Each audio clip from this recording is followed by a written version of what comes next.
Hi, I'm Darnell with Living Recipes, and this is my review of the Gourmia French Door 9-slice digital air fryer oven. So let's go ahead and get it unboxed.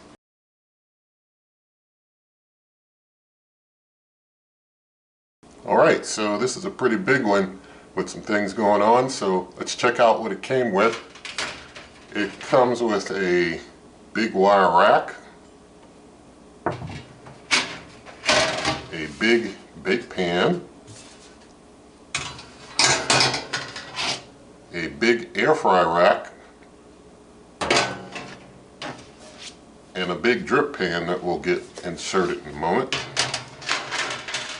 For the paperwork, it comes with like this kind of cooking guide here to give you some air fry guidance. Also has a packet of more paperwork. And in here we have basically them telling you they're here to help. Also the user manual and a nice looking cooking guide. So let's see, lots of pictures of different dishes that you can make. So this is pretty nice. And this goes on for a total of 63 pages. The last few pages here are cooking guides, and then the rest is just recipes and photos of the things that you can make. So that's some pretty nice stuff there. The power cord here, it's a nice length cord. It's a 2-prong polarized cord, and the cooker is 1700 watts, so that's pretty high.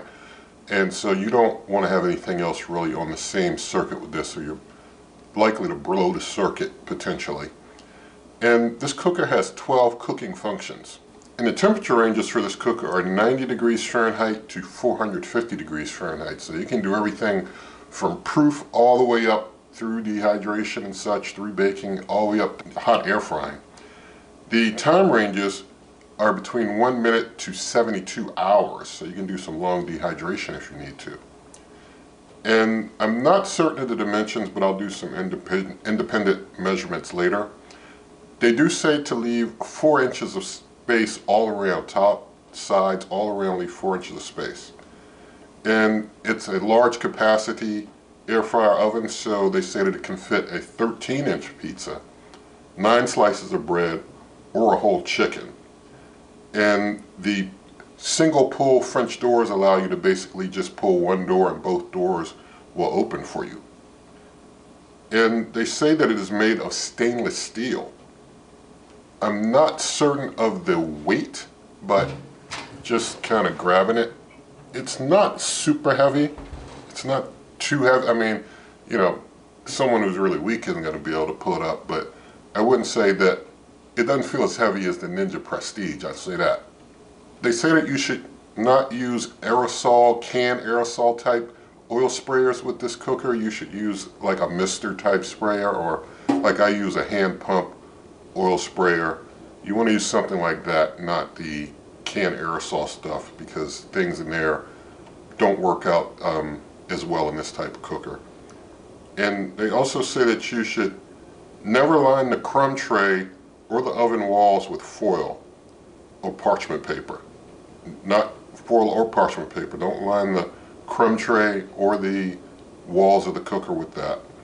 And they say that you can use them on the bake pan, but you want to make sure that you cut to fit. Cut your foil or parchment paper to fit the bake pan if you're going to do that. Alright, so now just to show you around the cooker a bit, you see on this side, just not much going on over there, but on this side, you've got kind of like this big hump on the side there, and this is like for the fan apparatus apparently. And underneath you see, you know, there's not much going on, just kind of your bottom there. But on the back, you've got a bit of a, let's see if I can get it around. Yeah, you've got a bit of a hump in the back there. So that just gives you a look around. Now I do want to mention, as we go deeper into this review, if it reaches a point that's not to your liking, there are over 900 videos comprising over 100 different cookers here on the channel, so lots to enjoy. Also here in this video, there's the timestamps feature, the chapters feature. You can advance to any point of your liking. Alright, so now we have a close-up view of the cooker, and we'll get it plugged in a moment, but you see the display area is here on the handle, so they're taking a note from Ninja, how they do things with like the Prestige and the Foodie XL Pro Air Fry Oven. And so this knob is kind of multifunctional. It like turns and it also presses in, but we'll go through that later. Now you see single door, things open. And I just want to show you, as I'm tapping the door, you see it doesn't like immediately pop close. That's a good thing. You don't want one that if you just tap it, it's going to close on your arm. Things are hot and your arm gets burned. You want one that just has a little bit of resistance on it to open and close, not do it too easily though. Now I'm going to take the drip pan, put that down here in the bottom. Where that goes, and we see that the cooker has 1, 2, 3, 4, 5, 6 rack levels. That's 6 rack levels because it's pretty big in there. And when you're using it to air fry, I want to show you, you can take like the air fry rack and you can put it on one level and up here, and you can take the bake pan and you can put that down underneath to catch your drippings like that. So now let's take a look inside deeper. And as we go inside, we see there's nothing on the back, there's nothing on the left. There's 2 lower heating coils there. And we see over on the right, there's our air fry fan there on the right. You see up top here that we have 2 heating coils up top, and nothing else really going on up there up top. Don't see any light up there, so that just kind of gives you an idea what's going on inside. Alright, so let's do some measurements. So we'll start with doing the side to side here. It looks like we've got 18 inches going this way. And I'm going to do front to back, from the hump in the back to the end of the handle as best I can. And so it looks like we've got maybe just a little over 16 inches. Let's see, make sure I get this right. Yeah, actually it's about 16 inches. Yes, about 16 inches this way. And we know we got 18 that way. And for height, let's see, we've got like 13. Yeah, so we got 13 this way. So that's interesting. Now opening on up here, if I do the height just on the interior, it's like 10 inches there. If I go from like maybe the lowest rack level up, you got maybe about 8 inches. So maybe you got about 2 inches there. You can see, yeah, you got about 2 inches up to the first rack level there. Now let's measure inside. I'm going to measure that hump all the way to the front. And I'm seeing just under 14 inches. Actually, yeah, it's about 13 and a half to the end here. And going across, let's see, we've got about 14 and a half that way. And just to measure the bake pan for you, you see going across, you got 14 and a half. And this way, you've got just under 12. I'm also going to measure the full wingspan of the doors. So I'm seeing like 25 and a half inches over here. So full wingspan is about 25 and a half across there. Alright, so now we've got the Gourmia French Door 9 slice next to the Gourmia French Door XL digital air fry oven. Full review and cook videos of this are here on the channel, along with its measurements and etc. And we see that the XL is longer this way. The height is about the same for both of these.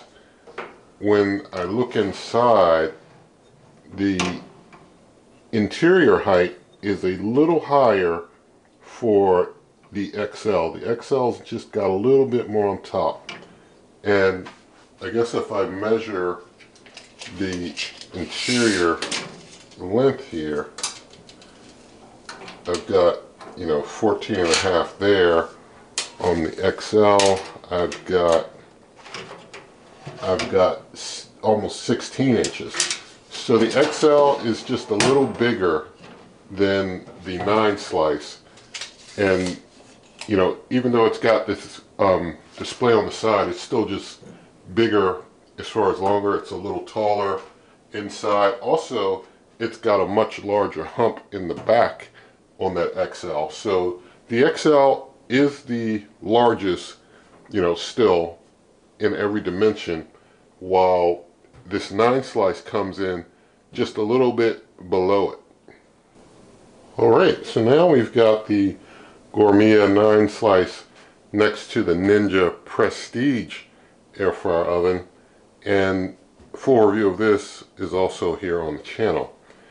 And we see that the Prestige is just a tad taller, very small bit taller. Of course, they both have that handle display type thing going on. And when I just measure across the bottom of both, the Gourmia is like about 18 there, versus the Prestige is just 17. So the Gourmia is longer this way. But when we open up, we'll see something interesting. We see the Prestige is way taller inside. So top to bottom, you got more in the Prestige than you do in the Gourmia. But let's just check the interior length here.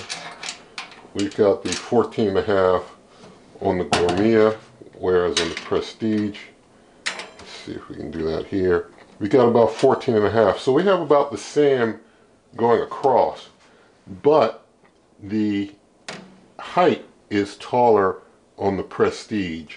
Also, the Gourmia has a hump going on in the back versus a fan apparatus on the Prestige in the back.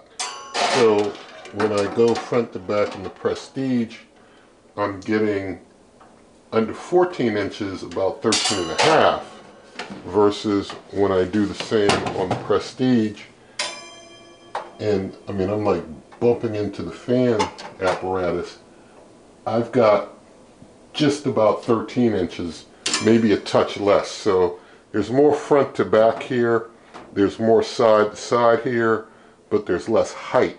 You get more height on the Prestige. Also, the Prestige comes with 2 bake pans instead of just 1. And it also comes with a kind of a grill rack also. And this model of the Prestige also has a meat probe situation that you can use with it, but I would highly recommend you see the initial review if you were considering that. Okay, so now we'll do an initial plug-in. So things plugged in here, we'll see what happens. So there we go. Things do kind of a light up there. Alright, so just giving you a very close-up view of the display here, and we'll go through all the different buttons and functions and such. There's a mute button to mute sound, so pressing that I see that the mute lit up here. So now basically if we use this knob as kind of a selector, we can select different functions with it, and we see that it goes across the different ones. And you can also kind of press in like a button, and then you get to adjust your temperature, and you press again and you get to adjust your time. And basically it confirms when it stops blinking that it's taking that time, and then the start stop lights up and you can start your cook. But if you want to switch between Fahrenheit and Celsius, you press and hold that mute button, and it's supposed to switch. There we go, switch to Celsius. And then I press and hold it again, and it should switch, there we go, back to Fahrenheit. Now if we go over to another function, so I have to basically, let's see, press in here again, they light up, and then let's say I go over to bake, which, it's got convection lit up, but if I wanted to, I could press this convection fan, and now bake is functional. Bake wasn't lit up here, so it wasn't functional before. And so when I press it again, now the convection fan is off. So keep that in mind. Some functions will have a convection option, some won't, but you want to have it lit up here on this side, and you got the button to toggle it there. Some you won't have that option to toggle it, some you do. It just depends on the function. Now I'm going to go through each of the functions. Some functions have a preheat, some don't. I don't know a way to skip the preheat on those that do have a preheat. But the first function I want to talk about is the air fry function here. The air fry function has a temperature range of 170 degrees Fahrenheit to 450 degrees Fahrenheit for between 1 to 60 minutes. It does have a preheat, and the convection fan is on, and you're supposed to use rack position 4. The next function is the roast function, and with the roast function, the temperature range is also 170 degrees Fahrenheit to 450 degrees Fahrenheit, but the time range is from 1 minute to 90 minutes. It has a preheat, convection fan is off, it's on, convection fan is on, and you use rack position 4 for roast also. Next we'll talk about the bake function. In the bake function, the temperature range is again 170 degrees Fahrenheit to 450 degrees Fahrenheit. Time range is 1 minute to 90 minutes. It has a preheat. The convection fan is off, but you saw how we could toggle it on. And they recommend using rack position 4 for bake also. Next is the toast function. Things go a little differently with the toast function, because with toast you get this select, let's see, we go in there and we can select shade, and basically that's it. You get to select your shade, and that's all that you get to choose from is your shade, and it'll, depending on your shade, it'll adjust time, is basically what it does for toast. So that's how toast works. Toast has no preheat, and they recommend using rack position 4. Alright, so now I'm going to talk about the bagel function. With the bagel function, it's similar to toast. You press in, select the shade, and then it's going to adjust the time as needed. And with the bagel function, there's no preheat, and they recommend using rack position 2 for the bagel function. Next is the broil function. Broil is locked at 450 degrees Fahrenheit for between 1 to 60 minutes. It has a preheat. The convection fan is off, and they say use rack position 1 or 2. Now the next function after broil is the reheat function.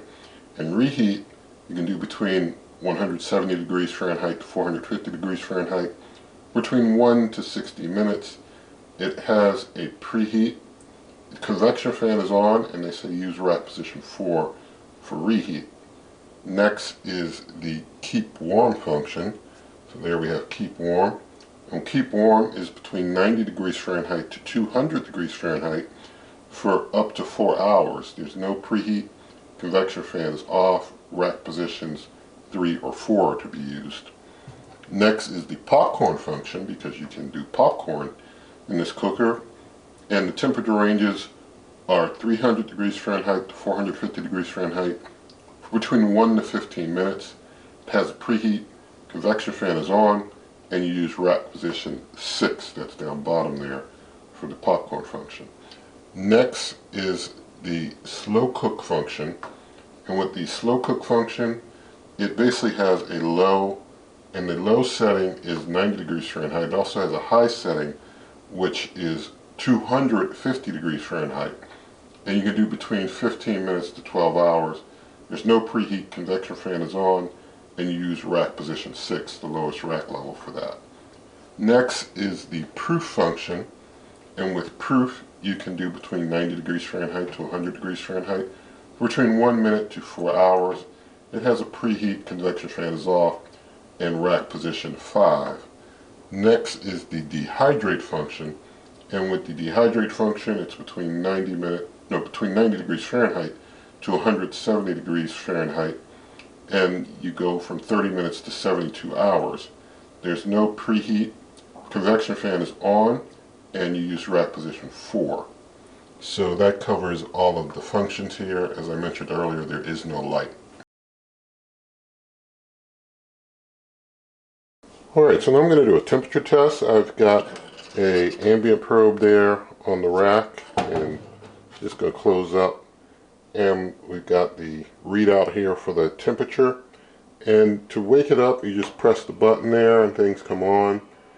And when you're not using it, basically after you're done with the cook, it'll eventually turn itself off, so there's no off button. But basically I'm going to go to air fry and go into air fry. I'm going to up temperature to 450, the max.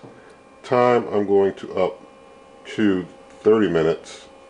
And with that, I'm going to go ahead and hit start. We'll let the preheat run, and we'll see how this does.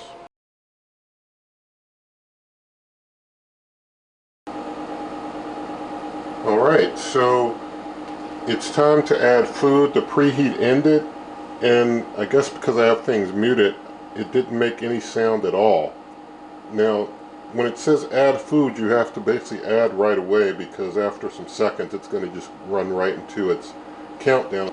But the temperature read here is well over 450. We're at 481 right now, and I guess at some point it's going to top out and start regulating itself down a little bit. But we see that the mute button basically mutes everything. I'm actually thinking maybe that's too much mute, because I do like to kind of have a beep when the preheat is done so that I know it's time to get my food in. So I'm just going to deal with the beeping and turn the preheat off while this thing continues to cook, and I'm just going to let it run for a while. It's at 495 now, so it's getting up there on the temp. I guess it'll stop and bring itself down. It's at 500. Well, it went to 500. Yeah, it's at 500. I guess it's teetering there. Maybe it's going to top out at 500, start bringing itself down a bit. But we see that things get pretty hot in there. It's not messing around.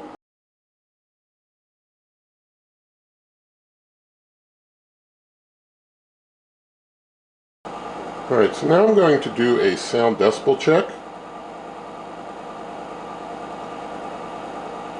We see the sound in the mid-40s. That's a low sound air fryer, not very loud, so that's pretty good. The temperature has gone up to, 500 earlier, but since has come down to 455. It's never gone below 450 from my track of it. So, it stays a little above 450, goes up to 500 sometimes, but it kind of hovers in that range. Now I want to basically feel around things a bit, see how hot things are. Top's hot, front's hot, hot on the side, hot on this side. Yeah, I mean, it's kind of hot there. It's hot all around, basically. Alright, so now I'm doing a thermal imaging test here, and we see that the front is very hot. The hottest area is in that glass, near 350 degrees. When I come around the side, see on the side here what I'm seeing, yeah, where I have the target on the side, it's like 137 is what it's reading there, but pretty hot there. Over the top I'm reading, it's pretty hot there. I mean, it's well over 100 degrees everywhere I'm checking. Going around the back, just to give you a view of the heat in the back. Looks like there's some maybe exhaust there. Yeah, there's some exhaust in the back there. Now I'm going to try and go around the other side here, have a look at things on this other side. And yeah, here we see, especially on that fan apparatus, it's especially hotter on the fan apparatus by a little bit. So things are just hot all around. Now I'm going to test if open the doors will auto pause. And no auto pause on the door when you open or close things up.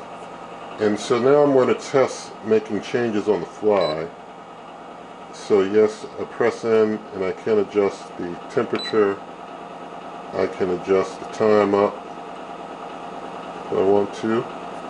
And so we can make changes on the fly. That's pretty good.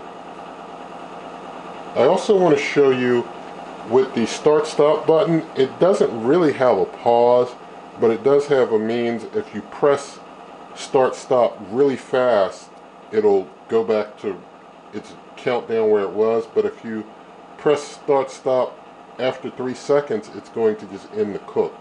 So I'm just going to press it, and then I pressed it again real quick to get it going again. But if I just press it and leave it alone and just let it sit there, see, then the cook ends, so it's over. And you see, after the cook is over, the settings went back to the original settings, those like factory defaults, so the cooker has no memory at all. So now I'm going to do a toast test. I've got 2 slices of my whole wheat light sourdough bread here. A video of how to make it is here on the channel. And so I've got 1 slice buttered, I've got 1 slice with no butter on it. And so just going to put them in here on this middle rack level 4 is what they call this one. Just set it up there, close up, get things turned on. I'm going to turn over to the toast function, and I'm going to go in and I'm going to up it. I'm going to leave it at 6 minutes because this bread's very resilient. I'm going to hit start there and just let things run.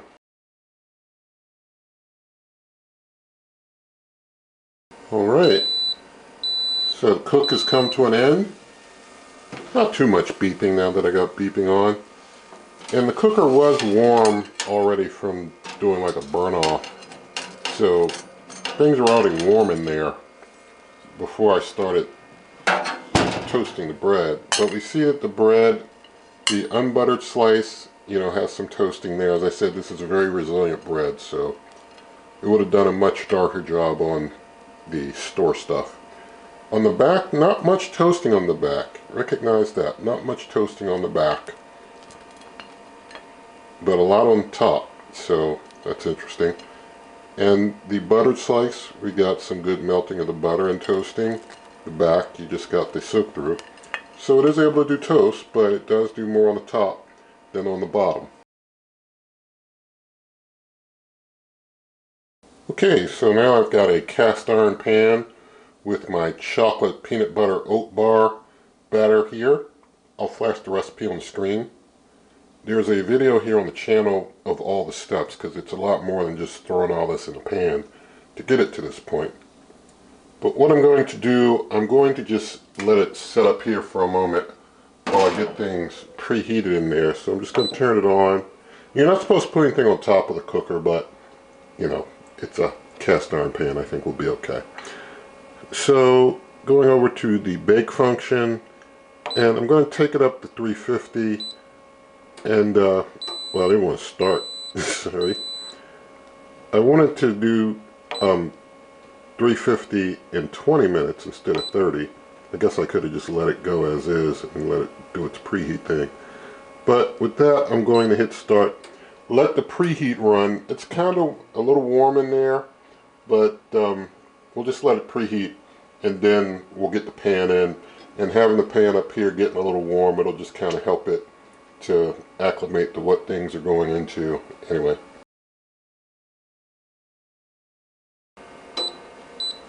Alright, it's time to get things in quick. So just going to sit the pan in here. Hope the rack can hold it, and it does. Well, thank God for that, and it's cooking away, so we're just going to let it go.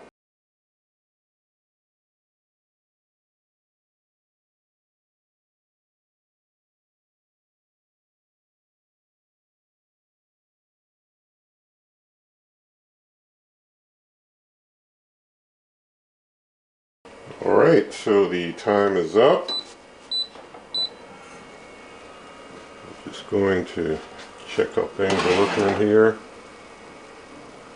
Looks like still a little moist on some of the inside of it. Oh no, I thought it was a little water, but it was just a reflection of the light.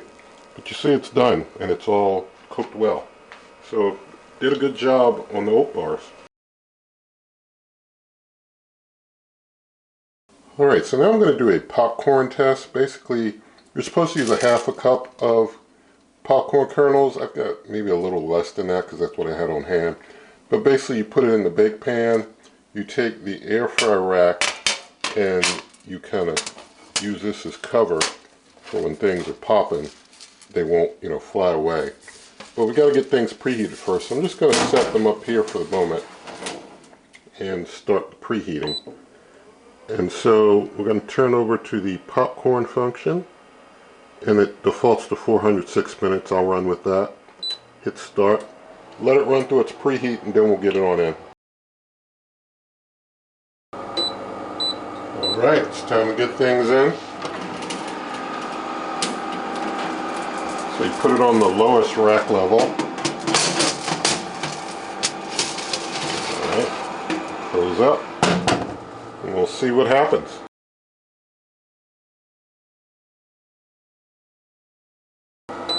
Alright, the time is up, and we see that it did a pretty decent job popping corn. Now I will say that you have to take the time, just like if you were cooking this popcorn and anything else, to get the time and temperature correct for the popcorn kernels that you're using. But generally speaking, it shows that it can pop the corn, and it did pretty decent. So just gonna get this on out. It's a little stiff getting it out, but there we go.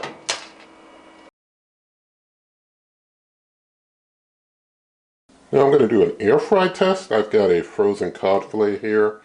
Got some extra light olive oil on it. Don't confuse that with the regular olive oil. It has a higher smoke point. I've got some organic no salt seasoning and some lemon pepper seasoning on it as well. And it is totally frozen, so it still should cook up pretty well in an air fry test. And I've done this test many times before. I'm going over to air fry. And I'm going to bring the temperature down to 375, and I'll take the time up to 20 minutes, and we'll hit start. We'll let that preheat run, and then we'll get it on in.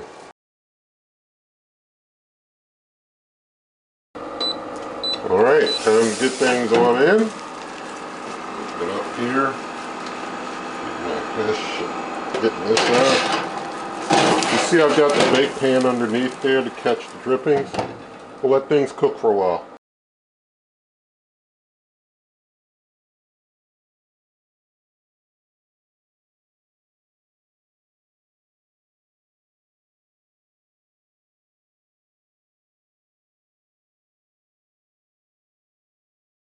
Alright, I'm going to go in and check temperature now.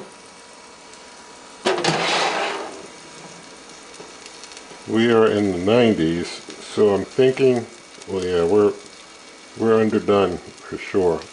Yeah, we're underdone.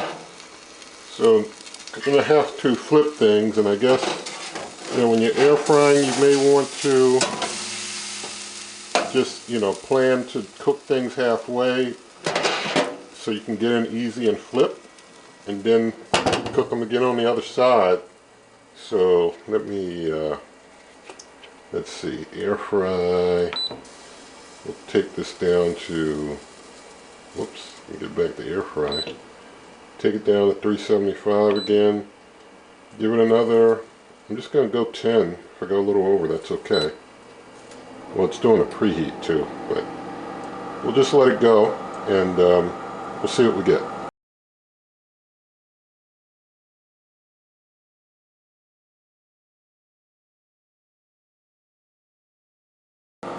Alright, so went 30 minutes here. It seems that the pan down there might be blocking some heat.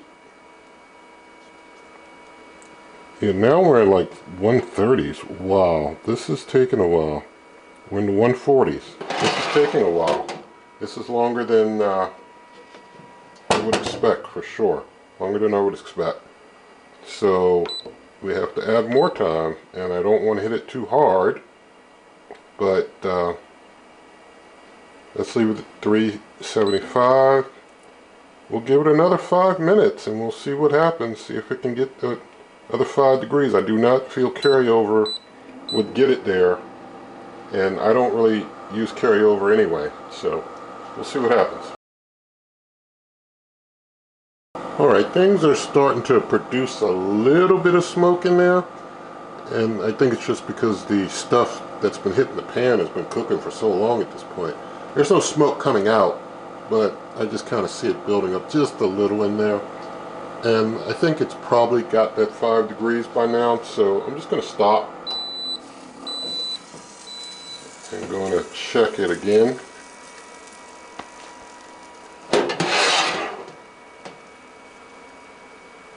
My.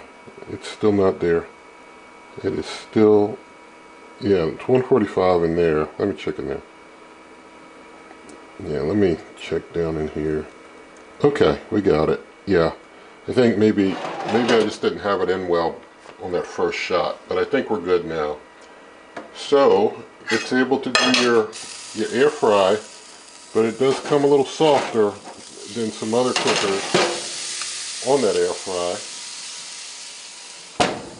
So you see that side, and I'm going to flip it, show you that other side. So you're able to do air frying with it. Alright, so let's talk about cleaning the cooker. Basically, you're supposed to clean it after every use. Let it cool down before cleaning, and unplug it.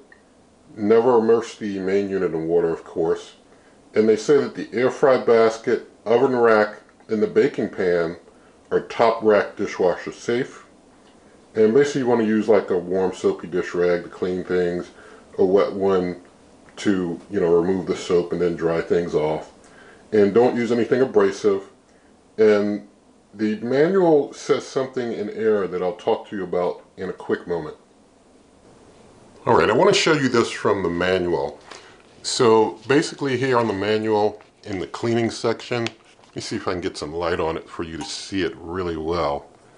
Because I'm not sure if you can see it, but the third point down on this page, I'll read it to you if you are unable to see it well, even though I'm trying to get some good light on it for you.